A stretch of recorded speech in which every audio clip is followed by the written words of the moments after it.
भारतवर्ष के अंदर जहां कोरोना दोबारा अपने पैर पसार रहा है, तो वहीं कई राज्यों में लॉकडाउन और कई राज्यों में धारा 144 लागू कर दी गई है। वहीं कई राज्य सरकारों ने होली के त्यौहार पर यह गाइडलाइन जारी की है कि सभी लोग होली का त्यौहार अपने घर पर ही रहकर मनाएं। अब बात करते हैं दिल्ली की। दिल्ली की जनता ने जिनको स्वास्थ्य और साफ रखने की जिम्मेदारी है, वही नेता उड़ा रहे हैं कोरोना काल के नियमों की धज्जियाँ। दिल्ली के ईडीएमसी कार्यक्रम के अंदर दिल्ली के प्रथम नागरिक यानी कि दिल्ली के मेयर, दिल्ली के स्टैंडिंग कमेटी चेयरमैन और दिल्ली के कई जो नेता हैं निगम के, वो स्टेज पर दिख रहे हैं बिना मास्क के। वहीं सामने देखेंगे जो जनता बैठी है, जनता ने भी किसी ने भी अपने चेहरे पर मास्क नहीं लगाया और सोशल डिस्टेंसिंग तो बिल्कुल नहीं है, लोग चिपक कर बैठे हुए हैं। अब देखना ये होगा कि दिल्ली का ध्यान कौन रखेगा। दिल्ली का ध्यान जनता खुद ही रखेगी, क्योंकि नेता लोग तो खुद इसकी धज्जियाँ उड़ा रहे हैं। हम आज जो यहाँ नियुक्ति पत्र देने का ये कार्यक्रम है, जो करुणामूलक आधार पे आज हम कर्मचारियों को आज हमने नियुक्ति पत्र दे रहे हैं। जो जिन कर्मचारियों की अपनी सर्विस के दौरान, सेवा काल के दौरान जिनकी डेथ हो जाती है, उनको हम करुणामूलक आधार पर उनको हम सर्विस देते हैं और वो समय समय पे देते रहते हैं। लेकिन आज बहुत शुभ दिन है। आज हम सब लोगों ने करीबन 100 के करीब कर्मचारियों को आज हम इस प्रकार करुणामूलक आधार पे आज उनको डेली वेजर का जो हमारा रहता है, डेली वेजर जो होता है वो हटता नहीं है, चलता। डेली वेजर फिर परमानेंट होता है। एक प्रोसीजर होता है, पहले डेली वेजर लगता है, पहले 89 डेज का लगता है, इसके बाद डेली वेजर लगता है और डेली वेजर के बाद फिर उसको परमानेंट लगता है। तो आज ये कह सकते हैं कि आज डेली वेजर के रूप में वो हमेशा काम करता रहेगा और आगे उसको हम पक्का करने की भी प्रक्रिया सोचा। ये कार्यक्रम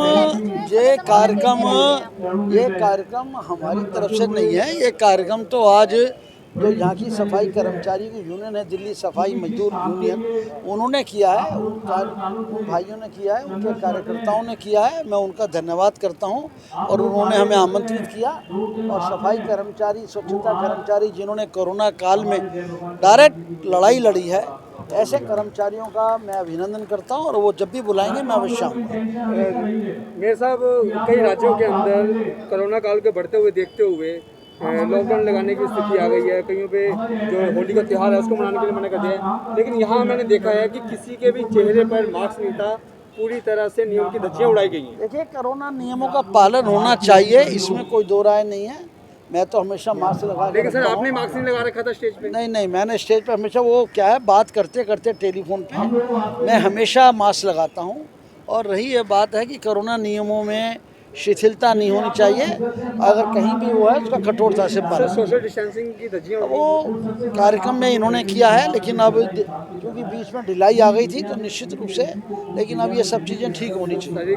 कार्यक्रमों के ऊपर रोक लगा दी गई है, लेकिन फिर भी ऐसे कार्यक्रम होते हैं। नहीं, ये एक्चुअली में क्या है कि इसके लिए Delhi disaster management authority DDM में वो डायरेक्ट इसको करती है। लेकिन ये बात आपकी सही है, अगर इस तरीके का कार्यक्रम है, अब चूँकि ये कार्यक्रम का काफ़ी टाइम से पहले से तय था और ये कार्यक्रम इन्होंने करा। अब ये चूँकि हमारे स्वच्छता कर्मचारी हैं, अब इन्होंने करा है तो कोई बात नहीं, उसको करें। जो ये प्रोग्राम है, मैं इसकी निंदा करता हूँ।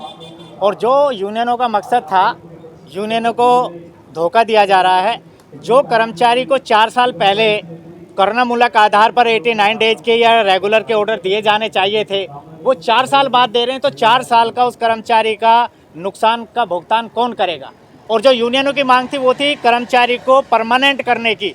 जो 20-20 सालों से चाहे वो करुणामूलक आधार पर लगा हुआ है, चाहे वो जनरल सफाई एवजीदार कर्मचारी है, उन सब कर्मचारियों को पक्का करने की जो कर्मचारियों की हड़तालें चल रही थी यूनियनों की, वो हड़ताल थी। लेकिन इसमें तो ये सब लोगों को हमें अभी तक इन्होंने बताया नहीं था। हम तो सोच रहे थे कि परमानेंटी के लेटर बांटेंगे, यूनियनों को किसी को नहीं बताया। यहाँ लाके जब अब इन्होंने लेटर बांटे, जब मैंने अभी एक लेटर पढ़ा तो उसमें केवल कर्मचारी को 5 साल के बाद, जो 5 साल पहले कर्मचारी के आश्रितों की डेथ हुई थी, उनको आज ये डेली वेजर का लेटर दिया गया है। तो हम इसकी निंदा करते हैं। ये जो इतना बड़ा प्रोग्राम और इतना बड़ा खर्चा करके या मीडिया को बुलाकर जो ये दिखाना चाह रहे हैं, ये एक ढोंग और एक ढकोसला है, जिसकी लड़ाई को लेकर के हम हाई कोर्ट तक गए हुए और हम ये न्याय हाई कोर्ट से दिलाएंगे। ये कोई ऐसा नहीं कि आज 5 साल के बाद तुम कर्मचारी को डेली वेजर के लिए नौकरी दे रहे हो। यूनियन के पास पैसा कहाँ से आया?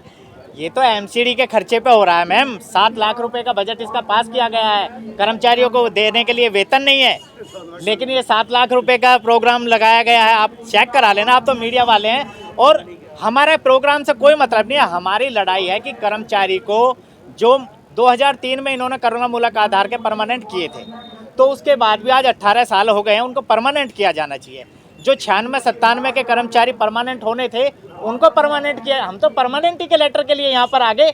हमें अगर ये पता होता डेली वेजर के लिए बोर्ड बिठाना, बमंडर रचाना, तो ये बमंडर रचा कर दिखा रहे हैं। हम इसके खिलाफ हैं।